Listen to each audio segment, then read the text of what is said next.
Okay, so ito ngayon si Tubi, magmumukbang siya. Ang kanyang imumukbang ay chicken breast na steam.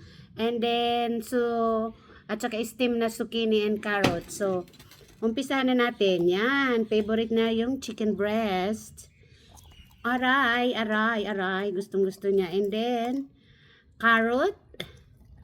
And then, zucchini. Yan, favorite niya. Ito pa, oh, yan. Super favorite niya. Oh, yan. And then, carrot. Gusto rin niya ng carrot. Yan.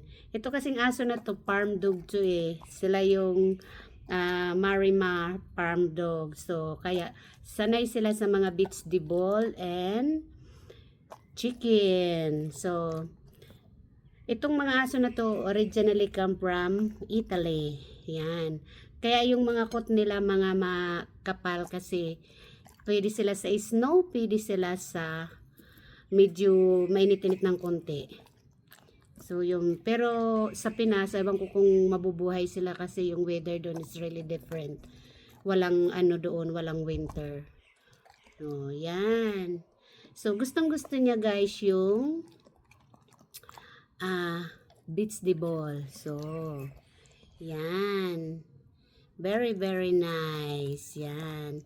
So, yung guys, pinakita ko lang sa inyo kung paano kumain si Tubi ng kanyang food. So, ito na yung pinaka, niya, dinner niya. Early dinner niya to.